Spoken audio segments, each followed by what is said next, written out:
एक गांव में चंदन नाम का लड़का रहता था। वो चांदनी नाम की लड़की से प्यार करता था। वो अक्सर एक दूसरे से गांव के पास की नदी के किनारे मिलते थे। चांदनी बहुत ही सुंदर थी। जो कोई भी उसे देखता तो देखता ही रह जाता था। एक दिन चंदन और चांदनी नदी के किनारे बैठकर बातें कर रहे होते हैं। चंदन, अब तुम जल्दी से आकर मेरे बापू से मेरा हाथ मांग लो, नहीं तो मेरे पिताजी मेरे लिए और भी लड़के देख रहे हैं। अरे, उन्हें मेरे जैसा जवान लड़का पूरे गांव में नहीं मिलेगा। हाँ। अच्छा जी, लेकिन मेरे जैसी भी तो नहीं है। पूरे गांव में एक से एक लड़के मेरे नाम की माला जपते हैं दिन रात। समझे श्रीमान आशिक? उस भुक्कड़ के घर कैसे आ गई?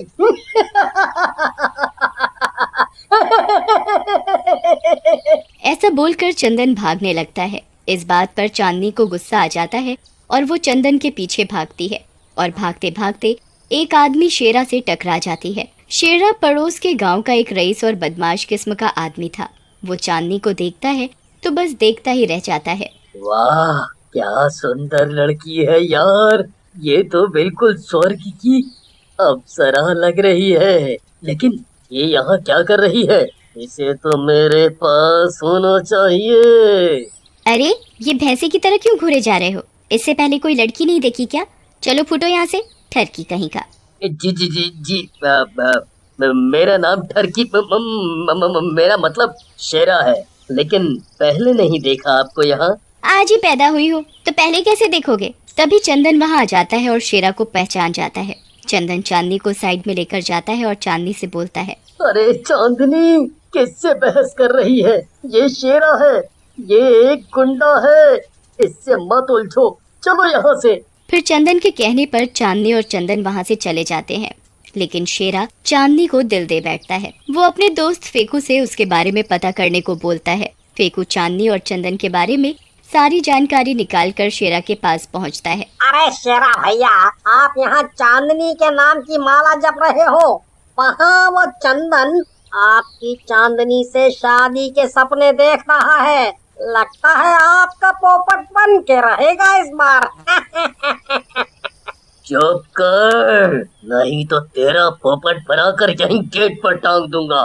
फिर मालिक मालिक बोलता रहेगा। बुलाओ उस चंदन के बच्चे को, मैं उससे बात करूंगा। फिर फेकू चंदन को शेरा के कहे अनुसार नदी के किनारे मिलने के लिए बुलाकर लाता है। शेरा चंदन के पास जाता है और बोलता है, देखो चंदन, तुम शरीफ लड़के लगते हो। मैं चांदनी से प्रेम करने लगा हूँ, तो मैं तुम्हें प्यार से समझा रहा हूँ। तुम उसे छोड़ दो और यहाँ से चले जाओ, नहीं तो तुम्हारे लिए अच्छा नहीं होगा। शेरा जी, चांदनी को छोड़ दूं? चांदनी को मैं छोड़ भी दूं तो वो मुझे नहीं छोड़ेगी। तो कृपया आप कोई और देखिए। अच्छा, मैं अब चलता हूँ। ऐसा कहकर चंदन वहाँ से जाने के लिए मुड़ता है, लेकिन शेरा उसे चाकू मार देता है। चाकू लगते ही चंदन नीचे गिर जाता है।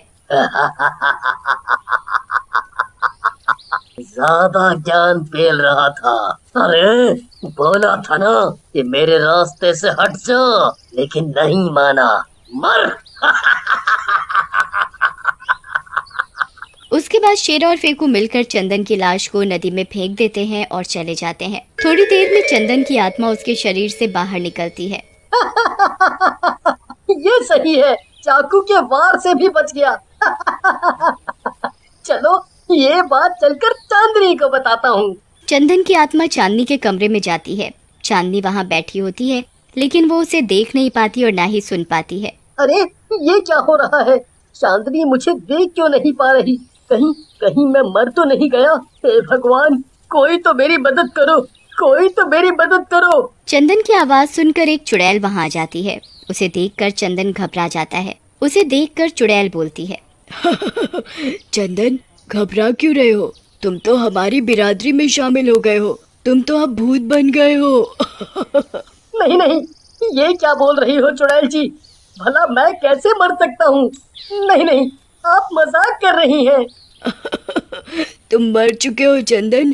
तुम्हें उस शेरा ने मार डाला है, और देखो, तभी तो तुम अपनी चांदनी को छू भी नहीं पा रहे हो, और ना ही वो तुम्हें देख और सुन पा रही है। मैं उस शेरा के बच्चे की जान ले लूंगा चुड़ैल जी। उसने मेरी जिंदगी, मेरी चांदनी से मुझे अलग किया है। मैं जा रहा हूँ उसकी जान लेने। बहुत भोला है तू बच्चे। तू उसका कुछ नहीं बिगाड़ सकता क्योंकि तू उसे छू ही नहीं सकता। तू उसे किसी की सहायता के बिना नहीं मार सकता। तभी चंदन की नजर एक मक्खी पर पड़ती है। मक्खी को देखकर चंदन चुड़ैल से कहता है, तो ठीक है चुड़ैल जी, मुझे इस मक्खी के शरीर में डाल दीजिए। मैं इस मक्खी के शरीर में जाकर अपना बदला ले लूंगा, लेकिन मैं अब एक भी पल ऐसे नहीं गुजार सकता। इतनी छोटी सी मक्खी बनकर तू क्या कर लेगा? कोई बात नहीं, तेरी यही ख्वाहिश है तो यही सही। चंदन की बात सुनकर चुड़ैल चंदन की आत्मा को उस मक्खी के शरीर में डाल देती है और वहाँ से चली जाती है। अब चंदन का शरीर तो मक्खी का, लेकिन शक्ल इंसान की हो जाती है।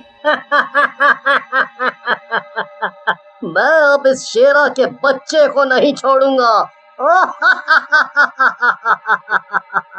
उधर चांदनी को भी चंदन के मरने का पता चलता है। वो बहुत दुखी होती है और रोने लगती है। चंदन, तुम मुझे छोड़कर कहाँ चले गए? तुम वापस आ जाओ, मैं तुम्हारे बिना नहीं रह पाऊंगी। प्लीज वापस आ जाओ। चंदन चांदनी का रोना सुनकर चांदनी के पास जाता है और उसके गाल पर जाकर बैठ जाता है। चांदनी उसे अपने गालों से हटाने की कोशिश करती है, लेकिन उसे हटा नहीं पाती है। चंदन बार बार आकर उसके पास बैठ जाता है। उफ, ये मक्खी भी ना मुझे परेशान करने में लगी हुई है, पता नहीं क्या है। ऐसा कहकर चांदनी उसे बार बार भगाती है, लेकिन मक्खी बार बार उसके सामने आकर बैठ जाती है। चांदनी उसे गौर से देखती है। अरे अरे, ये तो चंदन है। चंदन, तुम यहाँ कैसे? तुम तो मर गए थे। चलो, तुमने मुझे पहचाना तो सही। मैं तो सोच रहा था कि कहीं ऐसे ही भूत बनकर मैं भटकता ना रहूं। पहले मुझे बताओ तुम्हारी ये हालत कैसे हुई और किसने की? फिर चंदन चांदनी को अपने साथ हुई सारी बात बताता है, जिसे सुनकर चांदनी बोलती है, तो इस शेरा के बच्चे ने हम दोनों को अलग किया है। इस शेरा के बच्चे को मैं जिंदा नहीं छोड़ूंगी। चांदनी, तुम उसकी चिंता ना करो। उस दुष्ट के लिए मैं अकेला ही काफी हूँ। बस तुम किसी तरह मुझे उसके पास ले चलो। फिर वो चांदनी को सारी योजना समझाता है। अगले दिन योजना के अनुसार चांदनी शेरा के घर पहुंचती है। उसे देखकर शेरा बोलता है, चांदनी, मुझे पता था तुम आओगी, क्योंकि वो चंदन तुम्हारे काबिल नहीं था। जितनी तुम सुंदर हो, तुम्हें मेरे जैसा अमीर लड़का ही पसंद करना चाहिए। सही कह रहे हो शेरा जी, वो नालायक मेरे काम का ही नहीं था, बल्कि मैं तो खुद ही उससे अपना पीछा छुटाना चाह रही थी। अच्छा हुआ आपने ये काम कर दिया। अच्छा, तो तुम्हें ये बात पता चल ही गई। चलो, अच्छा हुआ। मेरी होने वाली बीवी को मेरे बारे में सब पता है।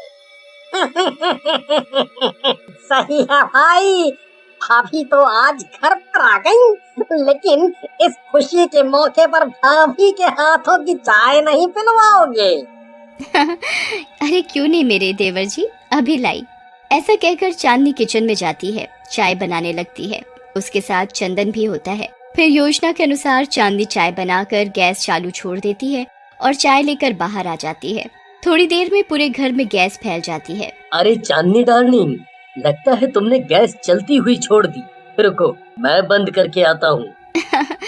चलती नहीं छोड़ी दुष्ट, बल्कि तुझे मारने के लिए छोड़ कर आई हूँ। जिसको तुम दोनों ने मारा है वो वापस आ गया है। ऐसा कहकर चांदनी घर से बाहर निकल जाती है और दरवाजा बंद कर देती है।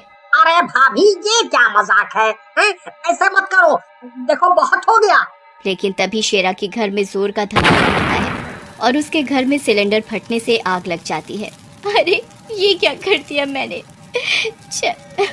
चंदन भी मारा गया लगता है। तभी चंदन उड़ते हुए आता है और चांदनी के हाथों में बैठ जाता है और बोलता है, चांदनी, तुम तो बहुत होशियार हो। तुम जो माचिस की तिल्ली छोड़ करके आई थी, उसी से मैंने सिलेंडर में आग लगा दी।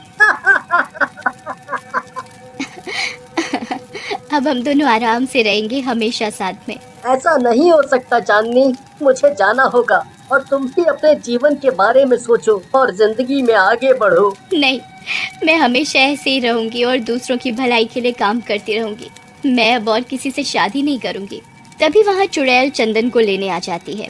चलो चंदन, अब तुम्हारी मुक्ति का समय आ गया है। चांदनी, चंदन की लाश का अंतिम संस्कार कर दो ताकि इसे मुक्ति मिल जाए। फिर चांदनी ऐसा ही करती है और चंदन को मुक्ति मिल जाती है।